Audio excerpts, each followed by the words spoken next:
Hello, everyone, and welcome back to the Hard Things Podcast. This is your host, Blaine Burgess, and this is episode 71, which shall be known as The Creed. We'll get into why that is. So, if you have listened to all of the previous podcast episodes,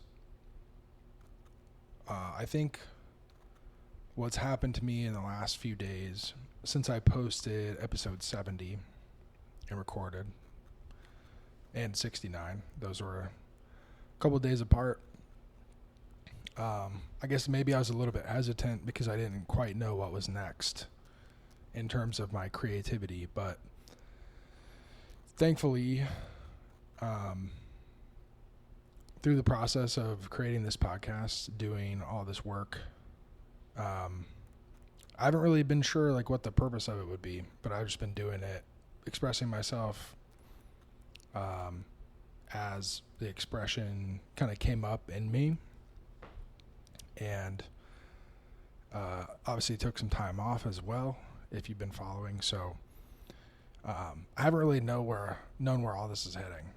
And this week, I got a kind of a call to return back to my desire to write a book. And it's funny that I say desire to write a book because the book is going to be about desire. And my desire to write it is a little bit meta. You know, it's like a, dream within a dream, Inception type stuff. My desire to write about desire comes from basically the last 7 years of my life. I was set on a journey to kind of find my path forward, and through the unfolding of that journey and subsequent reflection, I just saw there's a path laid for me in a way that I couldn't understand before, but now, hindsight's 2020, and I think my understanding of desire and life, some of the wisdom I've gained from that process could definitely help some other people. And it's not helpful in terms of me, prescribing a set of actions, because I think people love being told what to do. They love it when a new self-help book comes out and it's like, this is what you need to do X, Y, and Z, and all your problems will be fixed. And it probably works for some people, but there's also a silent, either minority or majority, I don't know how many there are because you don't hear from them, that I kind of feel like I was a part of that group, and that silent group will just struggle in silence and not necessarily tell anyone. And through my struggle, I was able to come to an answer that is not really a prescription. It's more like just guardrails. My prescription is to follow desire. Like, I'm making a case for why desire is good, and then essentially giving guidelines to kind of keep yourself on track.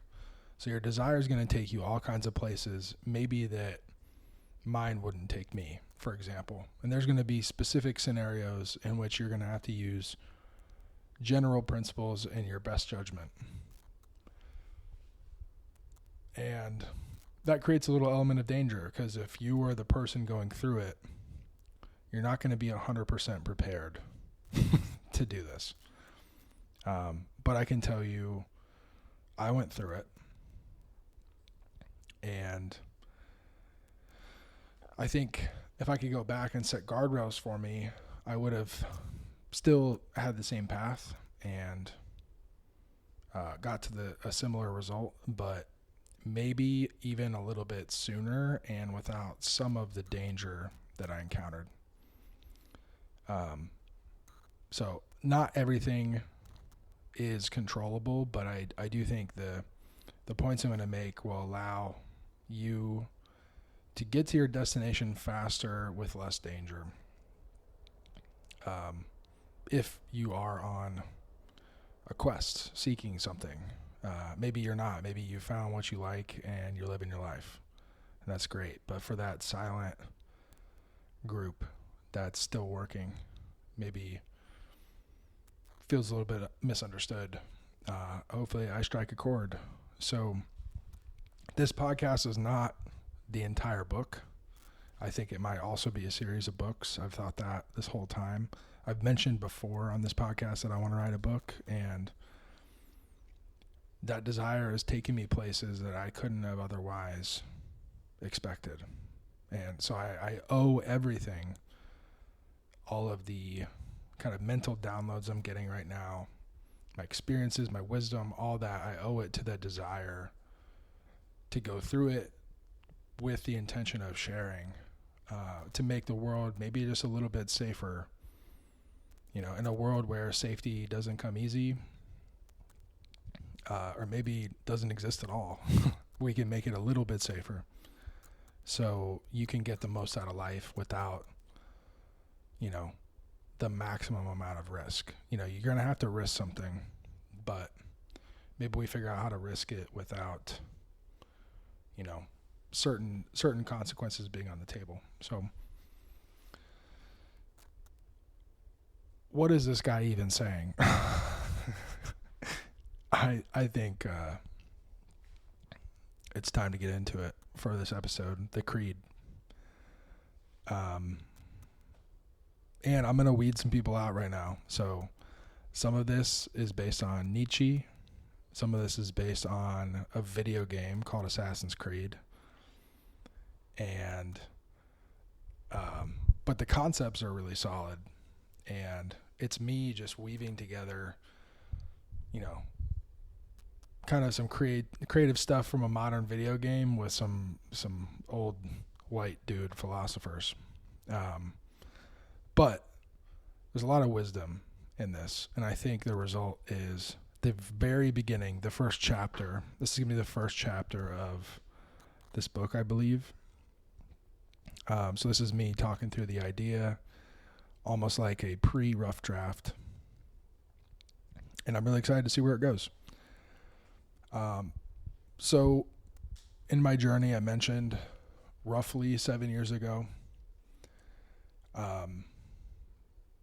if you take a look, I say journey, and specifically because if you've ever read or heard of Joseph Campbell, then you know about the hero's journey. You know these types of stories are very attractive to humans because it helps us make meaning of our lives. And I think making meaning of our lives is very important. Without it, you become, you know, despondent. You become hopeless. If you think life doesn't have a purpose, then you're probably hurting. And I know I've definitely been there. So this is my way of making meaning for what I've been through. And hopefully that meaning, that creation helps some other people. So, yeah, around that time, I was living in my hometown after a journey. And, you know, something I realized recently, so I turned 35, and there's also this concept of every 7 years our bodies completely turn over all the cells in our bodies, so you're, you know, technically a new person. And that just reminds me too of the old quote, like, no man steps in the same river twice, because it's not the same man, it's not the same river. And so if you think about it, like, first 7 years of your life, you're a child, then you're going to be a teen, and then you turn 21 and you're drinking, and then you turn 28. And, you know, I got to 28 and I just taken a lot of damage. I think was kind of healing for most of that fourth grouping of 7 years. And I think I got to the point where I healed enough that I was kind of ready for a hero's journey. So in that time, I met a woman This was a couple of years before COVID. It was like a kind of a wild romance. And I had been dating in Columbus, but here I was, like a semi-damaged man, um, after playing football and, putting myself through an Ivy League, rigor and really like chasing my dreams in terms of a business, like a Shopify store, and working, like forcing myself to work for companies that I really was aligned with for a lot less money than, other Ivy League graduates. I was really challenging myself and really, earning a lot of good wisdom in very specific ways, but doing it in ways that didn't make sense to a lot of other people. And really, I did it my way. I mean, I was following my desires, but also I was vastly limiting my desires. They were tempered quite greatly. And so around 2018, I met a woman, and like I said, kind of wild romance. And for some reason, desire just took a hold of me, and, I ended up moving across state lines. Basically I was personal training full time, coaching, and I moved to Indiana to do that from Ohio. And it's not the first time I moved away from home, but I moved away from home, really honestly for love. There wasn't like, I didn't have great opportunities at home. The opportunity in Indiana was, better than the other one, but still, personal training with no safety net. But the result of it was, really for me, it was an awakening. Like a kind of like romantic awakening on one front, that I hadn't been really available for in the previous, decade or so. And also I started to do, work on myself, like through Olympic weightlifting and through training others, finally having enough information in my brain and enough mental coherence to put it together in a way that was useful. I really began to create magic in that time. And I owe it all to that romantic relationship. And not only that, but her family was very eye-opening, in specific her mom. Or specifically her mom. I had some conversations with her that really just opened my eyes. And what I didn't realize at the time was she sparked, as much as her daughter sparked desire in me, she sparked something more. And pretty unselfishly, like, here's someone that, is capable of taking care of her daughter, and her daughter liked. And she really encouraged me to step further out of the box. Like, I took like a baby step, over one state line. And what ended up happening, it was a breakup, but then two, just like a radical move. And I really shot my shot, moved to Austin, Texas, continued to train weightlifting, continued pushing myself in ways that I wanted and that were just radically big steps, especially for someone in my condition that, I wasn't at my best. I physically, had some head trauma from football.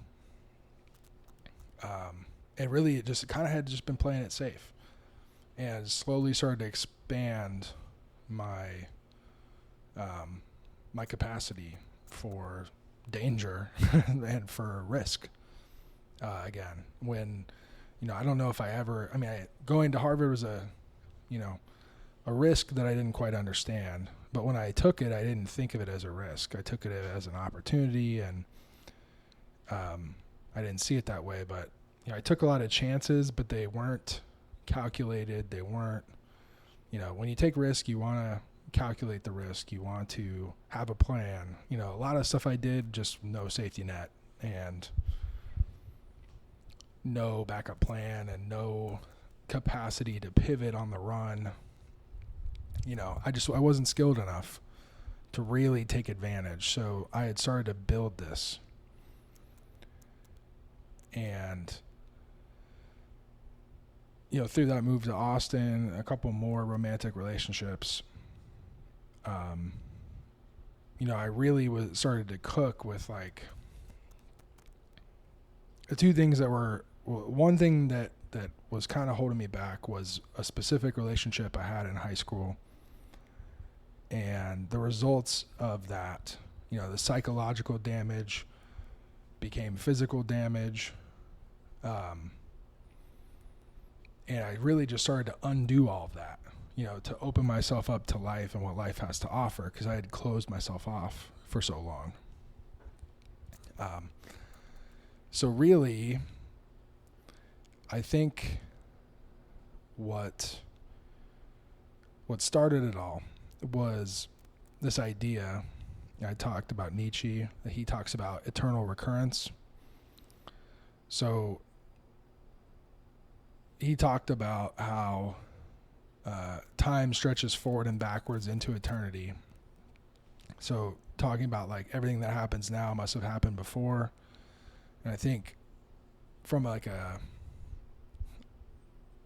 kind of a weird perspective, or like a multiverse kind of perspective, I think there's that aspect to it, kind of the quantum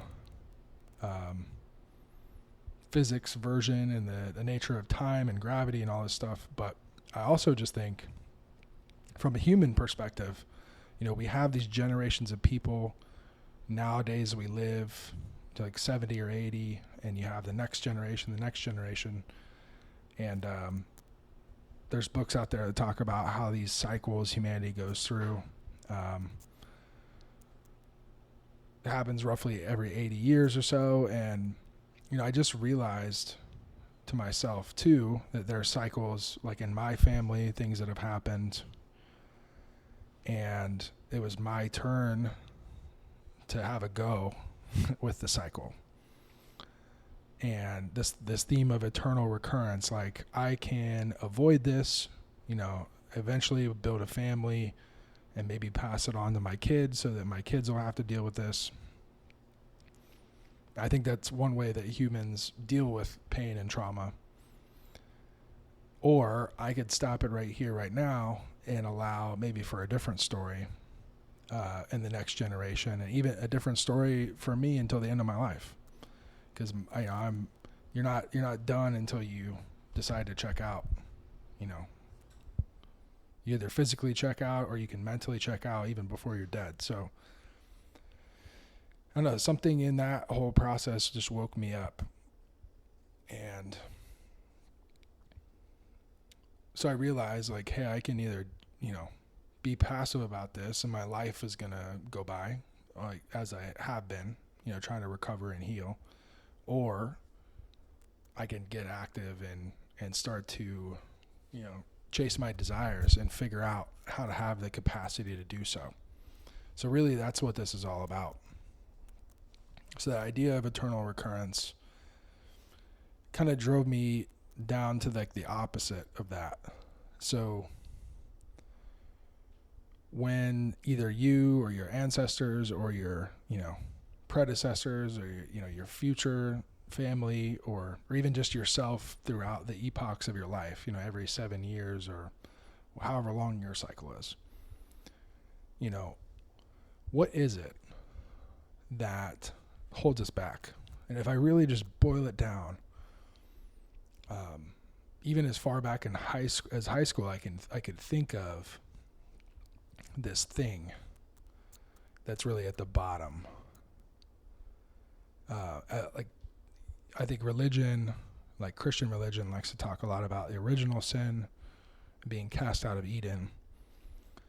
But one thing Nietzsche talks about is the final sin, which is compassion, or otherwise translated as pity.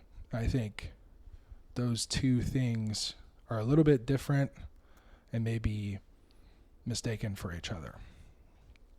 So I think it's really easy to feel compassion for other people, empathy, these different words that are used today. And very easily that can quickly switch into pity, whether it be self-pity or just a lot of people, a group of people feeling sorry for themselves and having a pity party. And I can tell you from experience, someone now that I really try not to pity myself or others, because it's not helpful for anyone. I know how easy it was for me to slip into it, and it's easy for me to tell myself that I'm not feeling pitiful, and it was easy to pretend that I wasn't,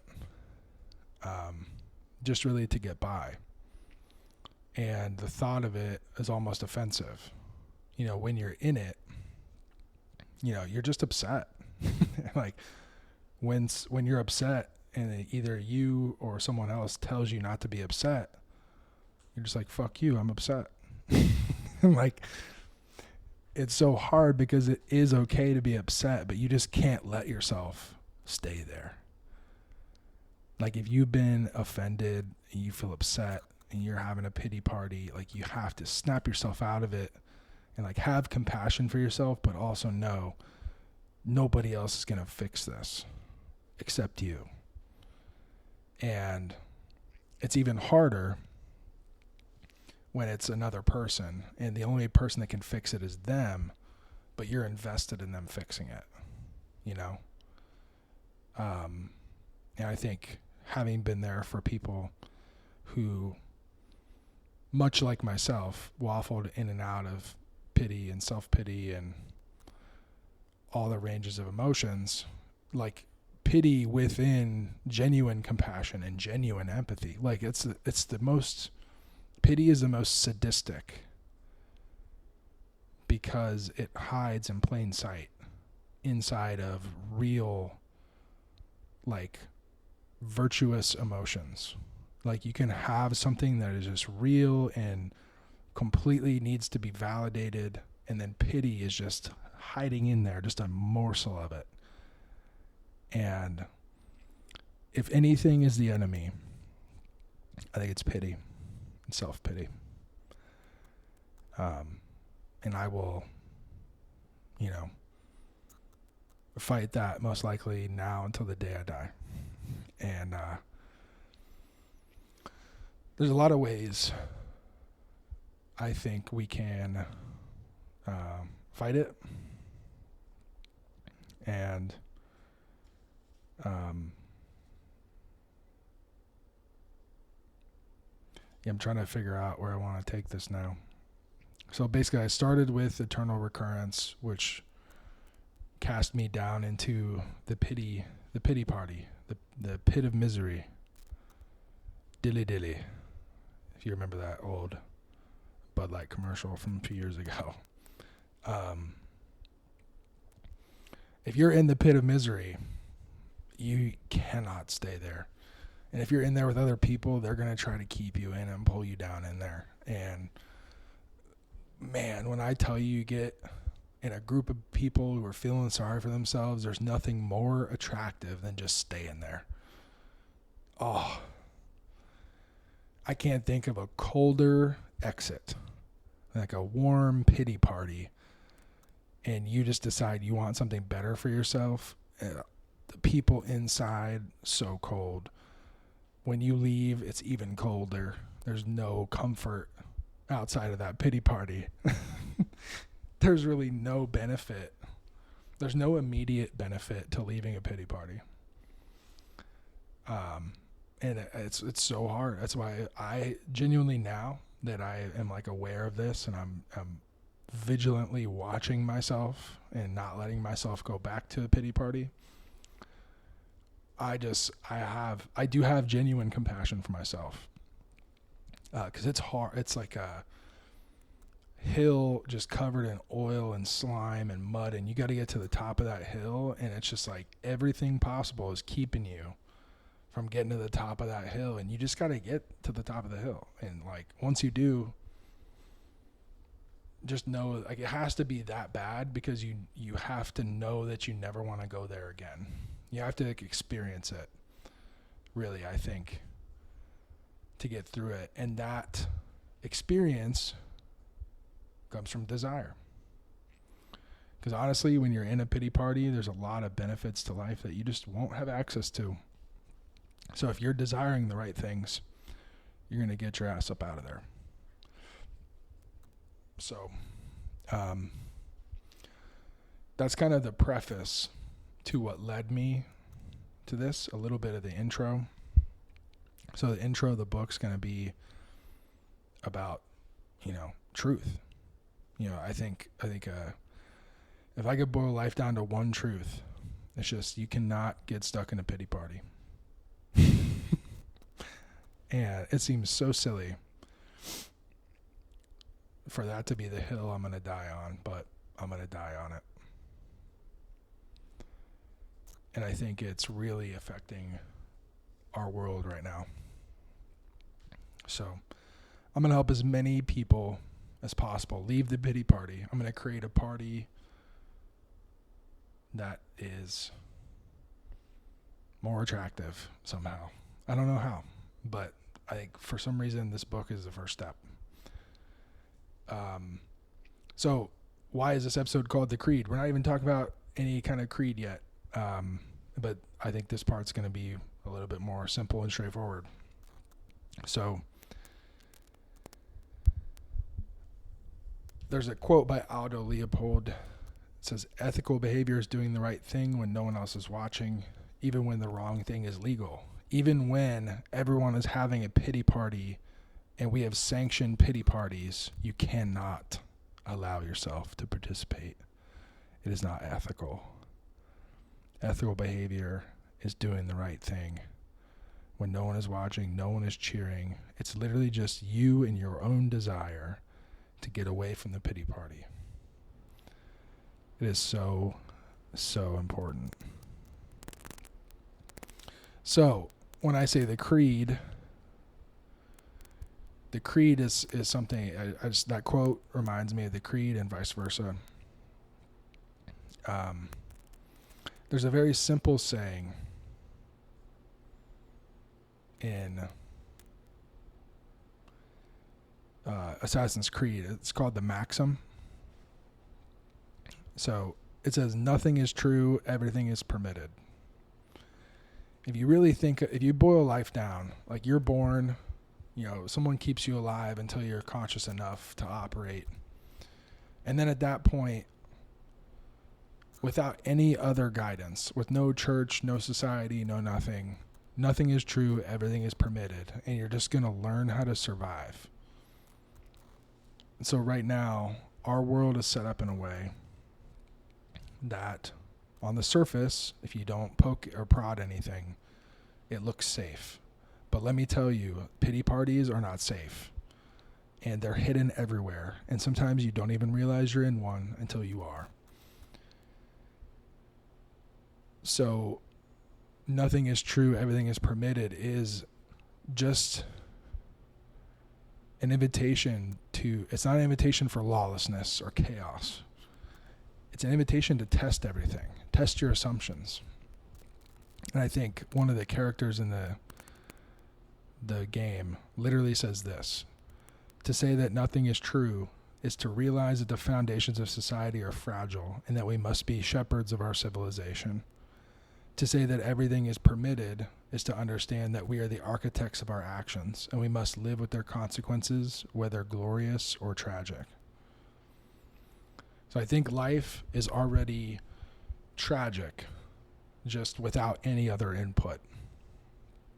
But it can become glorious if we shepherd our civilization, if we are the architects, if we build that glorious purpose.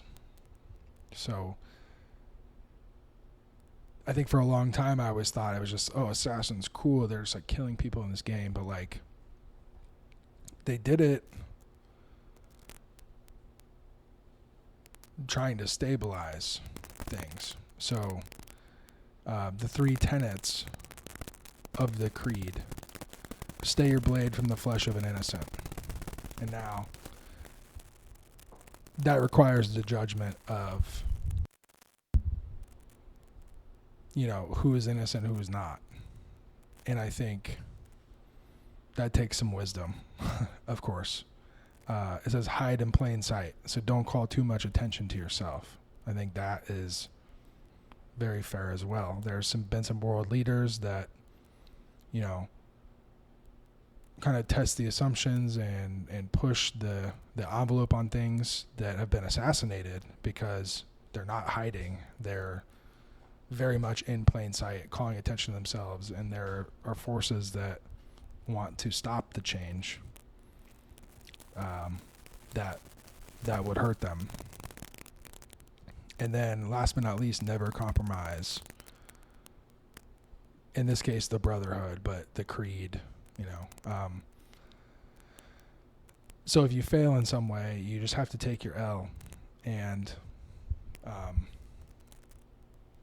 these assassins, they weren't worried about the creed dying because they are just principles of life. I think if you live enough life, you're going to encounter enough things that drive you to realize this. There's just going to be a certain percentage of people that will always find these values at the bottom of some set of decisions, like myself.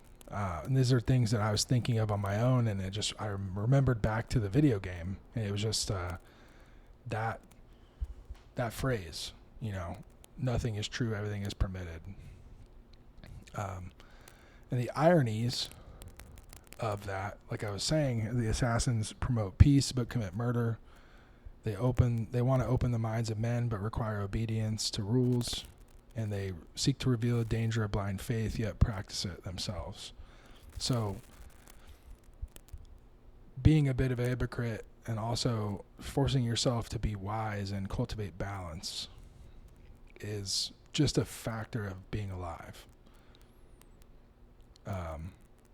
And that's one of the assassins in the game also says, our creed does not command us to be free, it commands us to be wise. So in my experience, the only way to be wise is to pair desires, consequences, all that with emotions. So knowledge and emotion being melded together into, hey, I did this and it got me this result.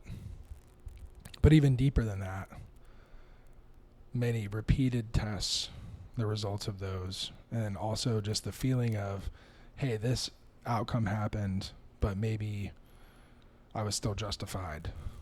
And again, like, it goes back to that quote by Aldo Leopold. Doing the right thing when no one else is watching, even when the wrong thing is legal. And sometimes doing the right thing even when it's illegal. Like it's what's illegal or legal is kind of based on the fashions of the day, but right and wrong have been right and wrong since the beginning of time and humanity, and when we started to become conscious. So it's really important to feel these things out and learn, become wise through your own experience. And like I said, there's a way to approach your desire without going too far. Basically keeping yourself in the game consistently over time, while also still finding the answers, still finding wisdom, still being able to help people. So yeah, I think that's going to be it for today. That was a relatively long episode, but I kind of did an intro and a chapter.